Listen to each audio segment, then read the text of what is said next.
Thank you very much for joining us here on Joint Caucus. My name is Evans Mensah. Here on Joint Caucus, we bring the two major political parties together, the NDC and the NPP, to discuss the issues. We are proudly partisan. We want to help you decide where to pitch your tent. And tonight, our plate is full. The menu is delicious. We're talking about the relocation to the Flagstaff House. You want to have your say on that. You want to join us later on. We'll get their take on that. Then we'll talk about the Supreme Court rulings this week.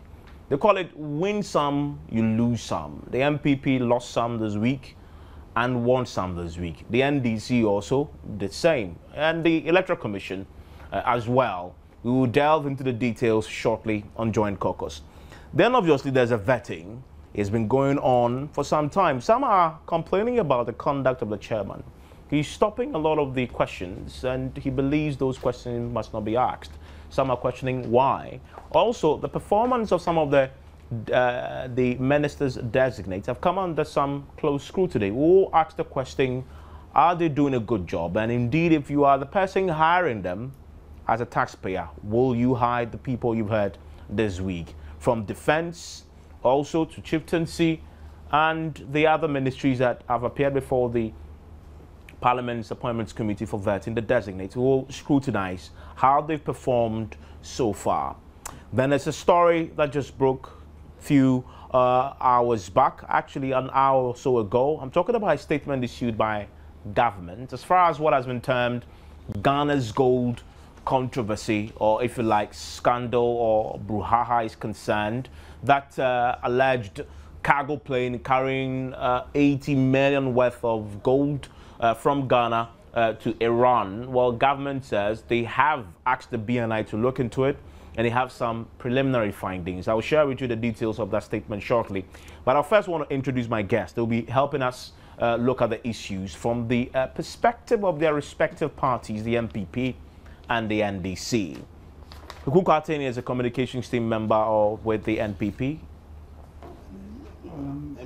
Member of Parliament for Obuasi West. Member of Parliament also for Obuasi West. Okay.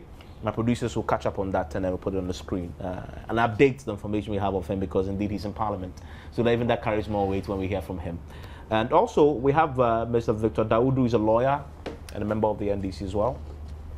Thank you, sir, for your time here on Joint Caucus. I want to start first of all by sharing with our listeners a statement that came in from the Information Ministry a few minutes ago, at least under an hour ago. It's essentially about that story you've heard sometime late last month and early this month, the 80 million worth of gold that we're told was transported from Ghana, and the destination we're told then was Iran. Well, this is what government is saying. It says preliminary reports of investigations conducted by the BNI makes some important findings. Two Ghanaians, Peter Bedra and Frederick Kojo Suman, operating under the corporate identity of Omanye Gold Limited, from a house at Tantra Hill in Achimota without visible signs of a corporate entity, were involved in a transaction to supply gold to one Wahid Moradi Mogadam. Now, a ULS cargo aircraft, Airbus 300B4, arrived at the Kotoka International Airport from Tripoli, Libya, and filed a landing clearance request form in which they indicated that they were to lift gold bars as their cargo. Now, their consignment arrived at the KIA, I'm talking about the Kotoka International Airport, for pre-export formalities under two certificates for mineral samples for laboratory analysis only and of no commercial value, and those are in quote. Both signed for the Director of Geological Survey by one Dr. Thomas Edu, but with one dated 31st December 2012 and the second dated 7 January 2013. The said mineral samples were consigned to an address in Dubai in the United Arab Emirates. At the airport, one Isaac Anakwa Asante, head of operations of Menzies Airline Handling Services, which handled the aircraft from touchdown to departure, and who inspected the cargo before scanning by Nick TC Scan, reported sighting gold bars. Now, the exporter, Kofi Bedra of Omanye Gold Mining Limited, also insists His company exported gold bars of 1.5 tons. He claims its worth is $62 million.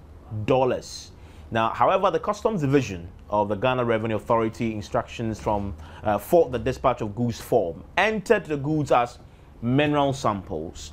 Now, I'll tell you why that is interesting shortly. The pre-departure formalities were endorsed by Kwesi Avemi or Avemi. What's the pronunciation of that? I think right. Avemi. Aveme. Okay. A collector of CD stroke GRA, and Albert Kandapa, a Narcotics Control Board NACOB official. Now, this is why I said the mineral sample quote that was found was interesting. It says, while mineral samples do not attract tax liability, it was found unusual to have mineral samples shipped in such tonnage. So contrast that with the earlier paragraph. When it was scanned, they found gold bars. But when it was recorded, they recorded mineral samples. And we are told that mineral samples do not attract tax liability. So obviously, there's something happening there that the investigations will still have to establish.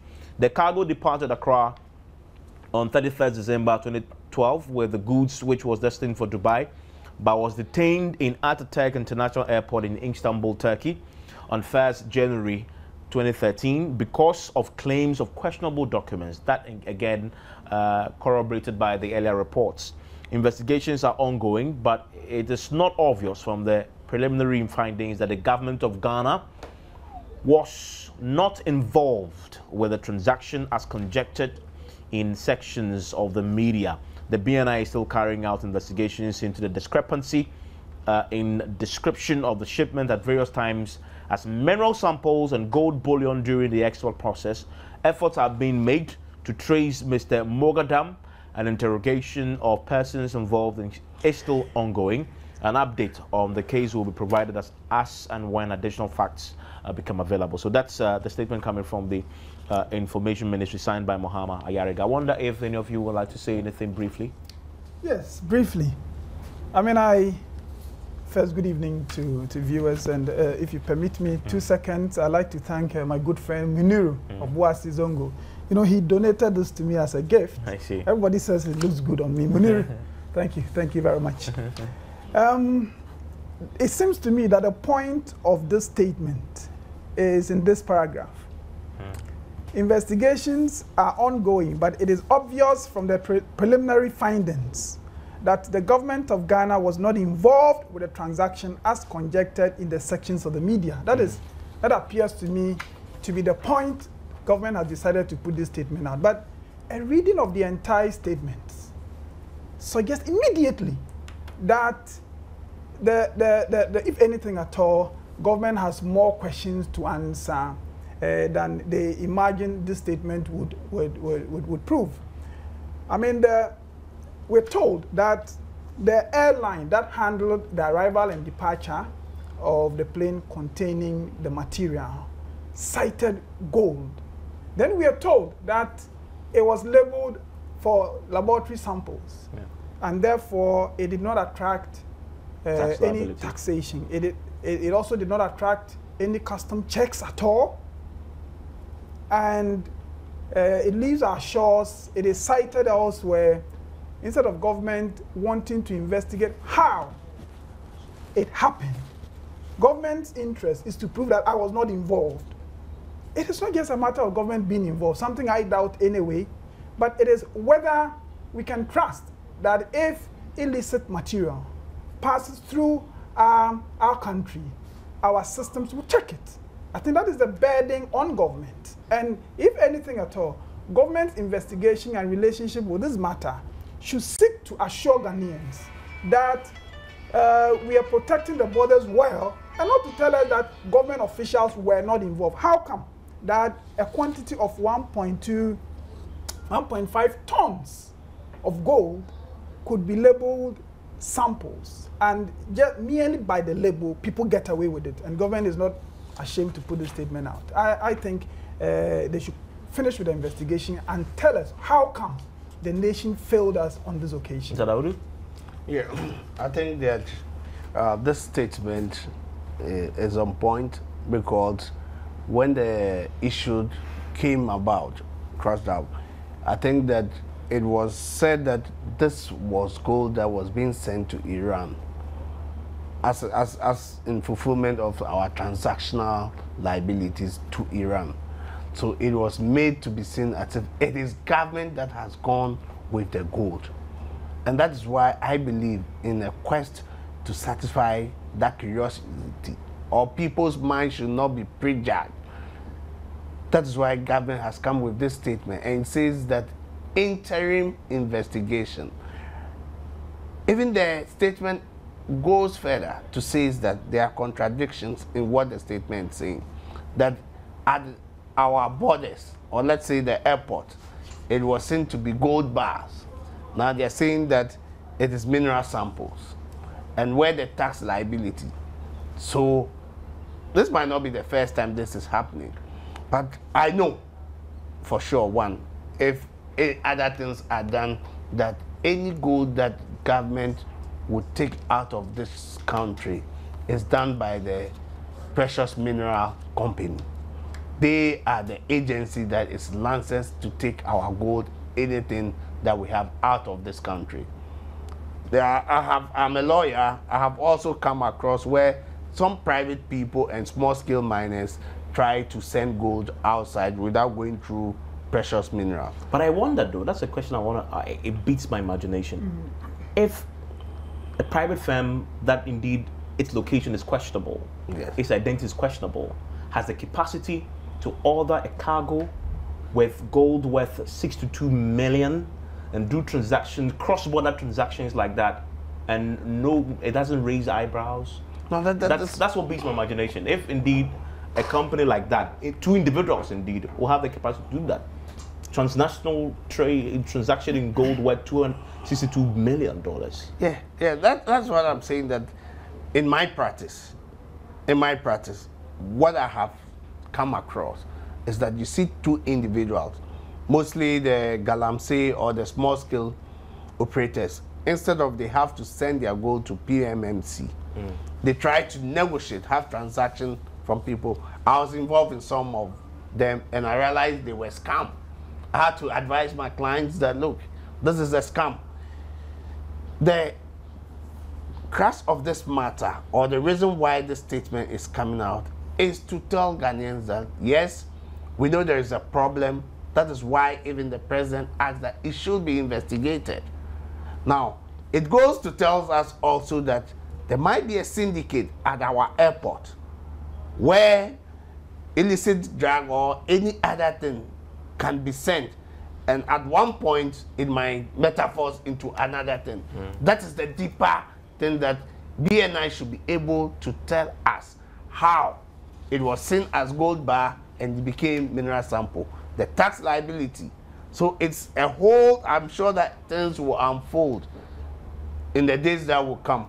But this statement is actually just to go and say that, yes, we know there is a problem, we have gone in, but the government has nothing to do with it.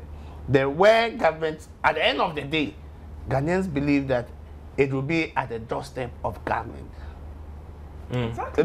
Yes, I mean, yes, that is where government is saying. Quickly. No. You see, that's precisely the point I raised about this particular paragraph. Investigations are ongoing, but it is obvious from the preliminary findings that the government of Ghana was not involved with the transaction.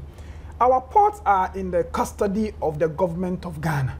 Something happens, everybody can see there are wrongs, and your concern here, you would see it, summarizing what has been put out, is that government of Ghana is not involved. What is government of Ghana? If there are ministers behind those operating at the port, how would you know? And so, for me, this paragraph betrays government's intention to put out propaganda to clear its name. The political class, I don't know what they call government of Ghana, it betrays that intention, and it makes some of us doubt that the kind of investigation we need to unravel some of the fears that he's raised would really be done. If government is just keen to let people know that, oh, we are not involved, why are you then in office? Briefly, let's move on. I think that government has responsibility to make sure they get to the logical conclusion of this matter. And this statement, when it came out, they said our financial obligation towards the Republic of Iran. That's what government is saying, that I do not have any financial transaction that I will even send gold. I think the import of this statement is just to clear that point that there is no financial. It's only legitimate. Yes. Legitimate financial transaction. Yes. But yes. So might exist, and that's why the investigations are necessary. If it's illegitimate, then that is when things will unfold. How come that things were able to go through our ports? In any case, the discipline says that they're still continuing investigations. Yeah, they're still continuing. We'll wait and see. We'll wait and see. Yeah. Now let's move on to our key subject now. The Supreme Court maneuverings, if you may. This week, let me start with you, Mr. Kwate. They say the MPP lost twice this week. First, when your colleagues on the other side won, when the Supreme Court judges basically ruled that you had made all these allegations. Well, provide them with the further and better particulars that you had so objected to, and you lost that battle. Now, yesterday, there was another ruling that says that you were asking the EC to give you some details of pink sheets. The Supreme Court again says no way. They won't allow the EC to give you. Some say, well, this is the third time a ruling had gone against you in this case alone. Maybe that's a signal enough for you that the eventual outcome is a bit ominous. What do you say to that? Well, what I say to that is, to begin with, rulings have different effects. You could have, whilst a case is ongoing, as this one is, have several rulings against you. Just one ruling would grant you the reliefs you want. So even if it were so, that the NPP is really losing the rulings, it wouldn't bother me. Before this program, I spoke with our lawyers, and the NDC knows that some of the rulings that have been made ultimately would not be in their favor. They know. Oh, for instance, when the EC puts out information and says those who can vote from outside the country legitimately are, 71 or so thousand, and it turned out to be 240,000. And we go to court to say, look, you have to provide us with the voter registration, the voter register of those who voted from outside. And the court says, I think so. The EC should do that. Well, we're waiting for the EC to do that. It's a very interesting point. We'll pay close attention to it. As for the point about we asking the EC to provide the red sheets to provide, I think, to allow us to inspect, or allow the court to inspect the red sheets in their custody. What the court really said was that, well, you're supposed to have copies. So I do not find that necessary. However, in the course of the case of determining this matter, it becomes necessary. Maybe the EC may dispute some of the evidence we will put before the court. Then the court definitely will be telling you, well, if you say this is problematic, we want to see yours. So if you calculate that to mean that it's some victory for the respondents, that is okay. I personally think the commentary on the case as it goes sometimes should even be minimized, because ultimately it might not mean anything. In the end, it is a final ruling that matters. And some of these, they call it procedural applications and interlocutories and all that, rulings on them might not mean that much. That might not mean that much. We should minimize. But my sense, I am happy with the way things have gone so far. I think some of the things we sought, which have been granted, are very good for our case. I respect the decision of the courts that in asking the EC to provide the red sheets, if you have copies, then let's wait more and see whether it will become necessary for the EC to also provide its copies so we can match them with what you are going to bring. So I'm happy, and I'm glad that our legal team is also happy at what has happened so far. And I have no doubt in my mind that in the end, we would win our case and this government would be aborted. I see. And I've seen Mr. Dawodu making copious notes and he will respond. He will unleash his legal powers on the man who. Have you been to the Mokola Law School? No. Okay, so we'll see how he survives when Mr. Daudu starts unleashing. Just in respect of this point, some of the lawyers have made a point that this case is not about law, it's about mathematics. I see. If 800 people have to vote at a polling station in the end, it turns out that 1,200 people vote. It's not law, it's mathematics. I see. We'll hear the details from Mr. Daudu when we return from this break.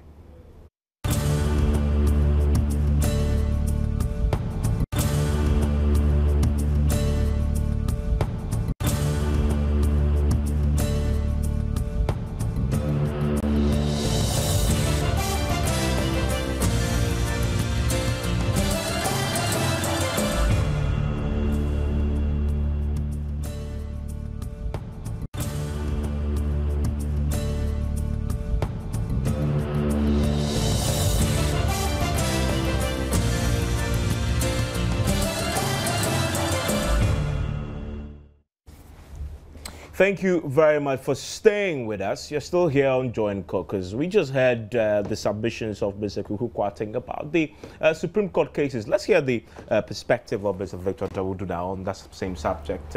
You've had a few laughs this week because, first of all, you got the ruling in your favor that says that, well, they should give you the further and better particulars. Some say, well, that is evidence playing into your hands right now. You are really being given the upper hand over them because they're going to give you the particulars that they wouldn't want to give you anyway. Yeah. You know, they refused. There was no way they could say that we're not going to give you the further and better particulars because looking at their pleadings, looking at what they put in the petition, that there were polling stations, 4,709 polling stations. You will not give their name, you will not give their code, and come to court and come and tell all the judges and everybody that this is what I have. I've said something has gone wrong at Joy polling station, but I won't tell you. Let's globe in darkness. But I wonder, that's what they wanted. But I wonder, that's why you are in court. Yeah, so over time they by all means tell you what evidence and what facts they have. Yes, you see, but the principle is that we want speed, no surprise. Gone are the days when there should be surprise. You do ambush litigation, you hold it to your chest. This time you put all your cards on the table. Everybody looks at the card, then you start to play the game. That is what the NDC is all asking for. And I think the Supreme Court agreed with that. You see, one submission Kweku made here, because I won't want to go into the legal jargons. I want everybody to understand.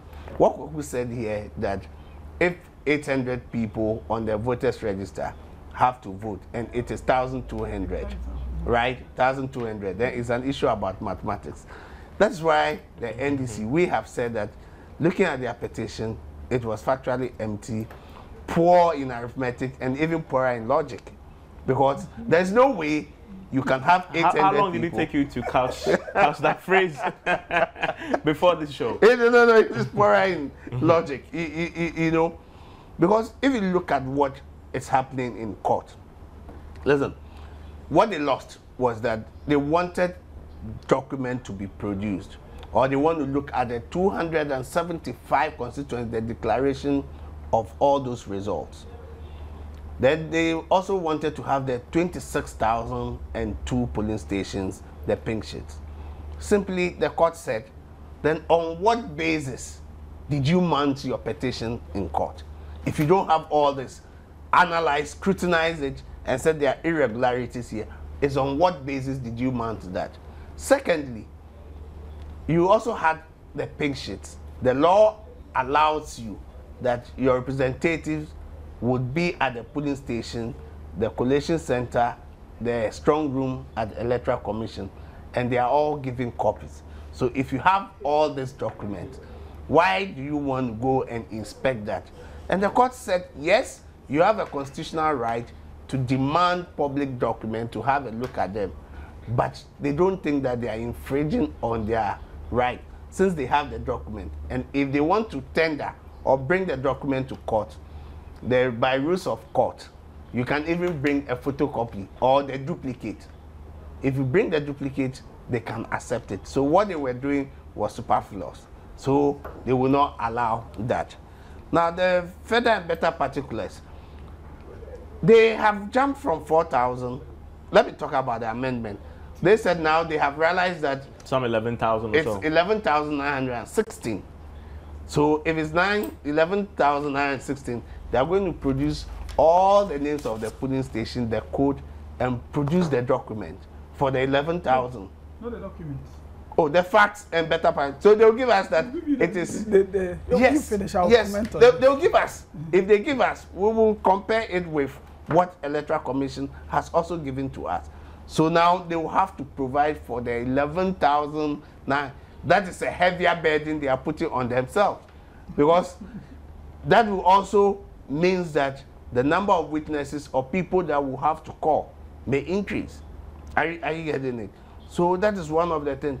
Now, if you look at that, they are asking the Supreme Court now that they want over 4.5 million votes to be annulled by the Supreme Court.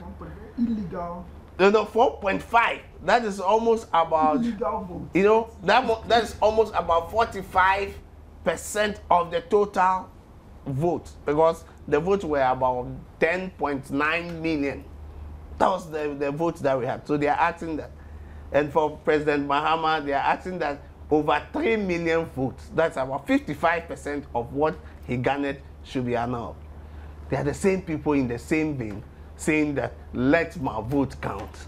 You want the votes that has been cast to count, and you are saying that because somebody hasn't done his constitutional duty, the presiding officer, to sign, that means the voting that has been done should be. Listen, voting procedure, it has been established the way in the law it says it should be done. So that's one of the other thing that has to be done is that looking at all that is going on, the documents that has to be provided, it will take time for us to analyze all this document, and the court in its own wisdom says that after you have filed and given it to them for 7 days, we should look through and we should file within 14 days. So if all the documents, everything is put together, then we can come, the court will give us date, then we can start the hearing. And Mr. Tonilita made it succinctly that, look, we want to look at it so that the days, we don't want to come back to court and say that we were not able to look through all these 11,900 pink sheets. We've not been able to prepare our witnesses, because you need to bring people who were at the station, people who were at the strong room, to interview them, have conference with them. So we don't want to come for extension. So the court in all wisdom says that, okay, we will leave the day open. When everything is done, then we can call. I think that, listen, the mere fact, the actual fact is, if you look at the kind of presentation, submission the NPP makes, I'm not saying that the lawyers are not doing what they're supposed to do. If you look at the actual, because we try to find out that what they are saying, is this something legal? Because we have also looked at the pink sheet. He's told you, it's yes, mathematics. Yes, it's mathematics. That's why I'm saying that all they are doing is ballot auditing. You audit the ballot and look at it if it tallies. So, because you look at it and said, if they are telling their supporters the truth, what is happening in court, the truth, I'm sure their supporters will start lynching the executives, because what they say outside is different from what happens in courtroom. It's true. I'm a lawyer. I won't come and berate anybody here. We will look at it, but I think that so far the court has stamped its authority and it's controlling the process. The court is controlling the process, and for me, this is one case in which you learn more about procedure, you learn more about the substantive law, and it's more like a lecture room.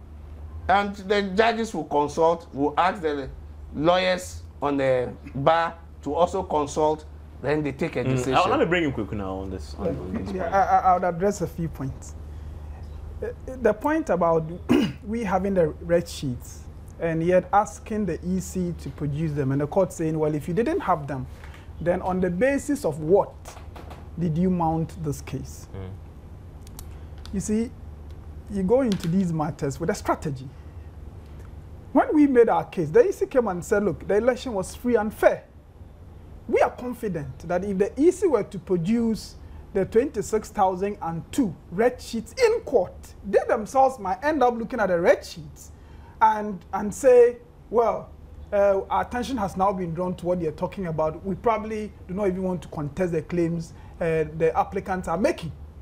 So we wanted to have that in court so that we will be clear that they really have seen the evidence. Because I can speak like this. I have seen the evidence, and I don't see how anybody could look at that evidence and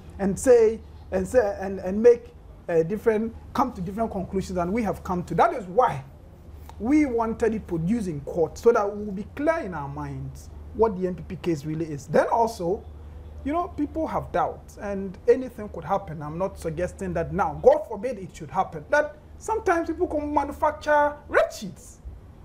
So if the EC were to produce them in court, it would probably let those who might want along the line want to do anything think twice. Those were the sentiments that informed, I'm assuming, I'm not part of the legal team. Is that to admit that the ruling that said they shouldn't provide it might therefore affect your case negatively? He who fights and runs away will live to fight it another day. We will come to that point. My reading of what our lawyers are doing, I don't speak with them before they go to court officially. I don't have the capacity, but we have conversations and we can all read what is happening. You see, if you don't produce it today, you produce it tomorrow.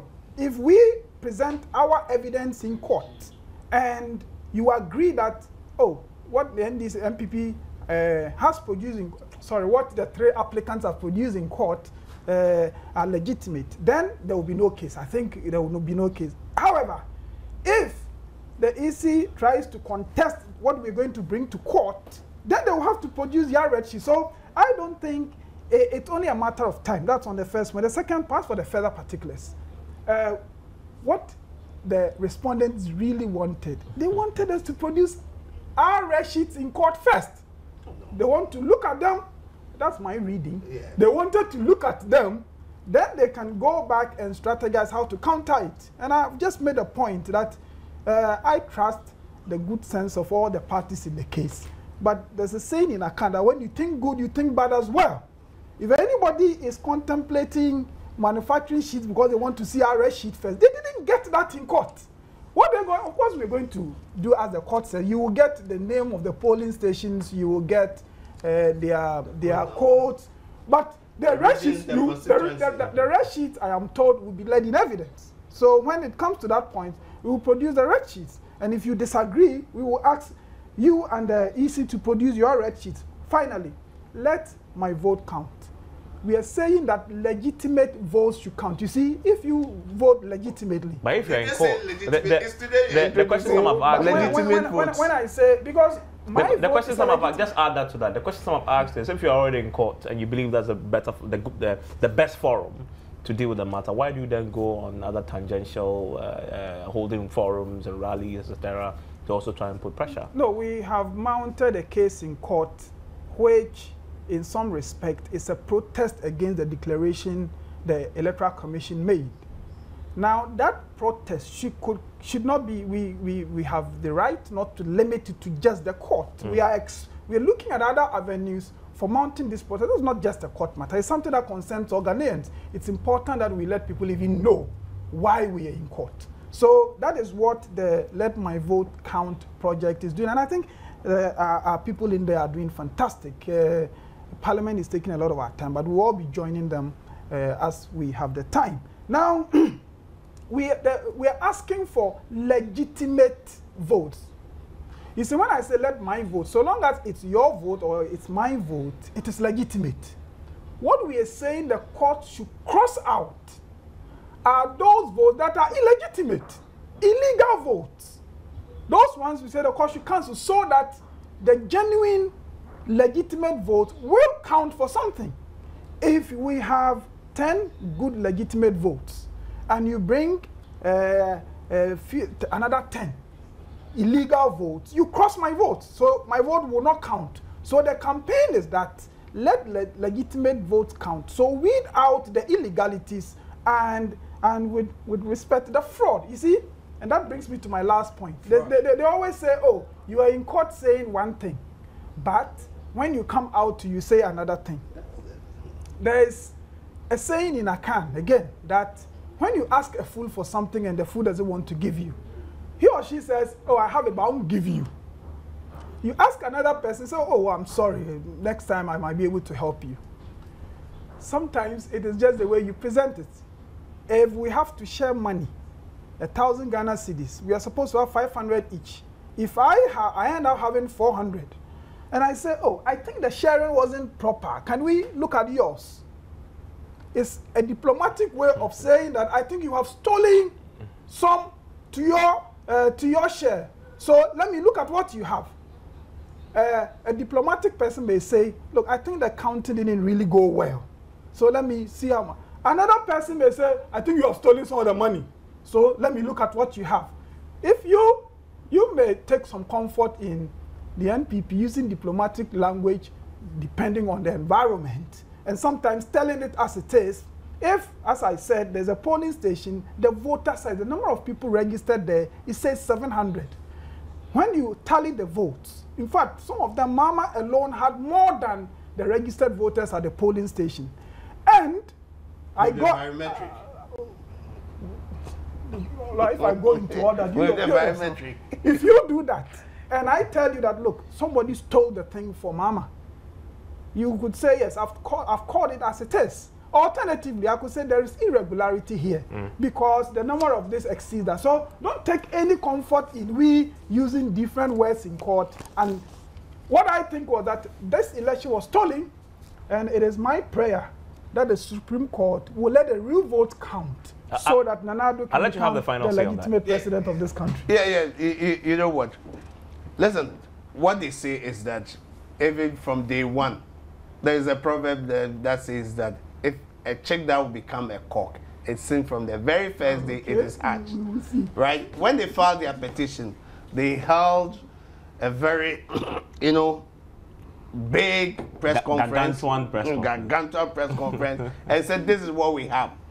We started the process. They realized that the process was not going their way. Really? So what we need to do, and they realized that public sympathy that they were trying to court for themselves is waning. So what do we do? Let's take our case in as much as it's at the court of competent jurisdiction of the law. Let's go to the court of public opinion and go and tell the people something different. I think that is just, again, is their strategy to do that. Listen, this matter... I've explained the differences to you. No, this matter before the court. We still think that, look, all that we have done and the Electoral Commission has done, international observers, people were here, they saw the election, they said it's free and fair. They should not, there are statutory remedies. You start from the polling station, we are all given the same document. So now if they have a document, the burden is on them to come and prove that this is the document you gave me at the polling station. And this is what the document is saying. So if the three other parties or the other parties do not have that document, then it raises eyebrow. But if it is the same document we are all reading from, then we think that they don't have any case. And it is the same document. We have cross-checked with the Electoral Commission because that's the document, that's the source. And you see, don't forget that UN had a station, a collation station in this country. All the parties agreed, all the foreign. That was also where we went. We looked at it. They went to there's one other Kodio. They also had results. We compare notes every time. So we will wait for them. The burden is on them. Let them come and prove. We'll see. But we think the burden to be pronounced soon. But I need to wrap up because one quick one. Quick one in 60 seconds. You see, and I'm saying it for the education of viewers.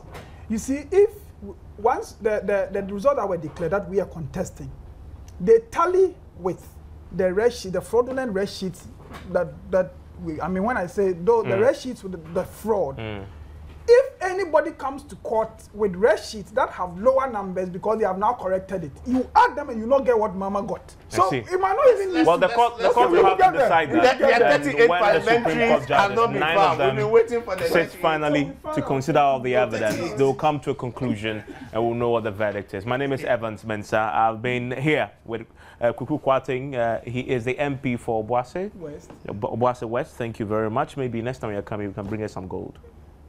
Well, not illegal. Not illegal gold. And then Victor Daudu, lawyer and a member of the NDC legal team. Thank you very much, gentlemen. My name is Evans Mensah. Next is John News at 8.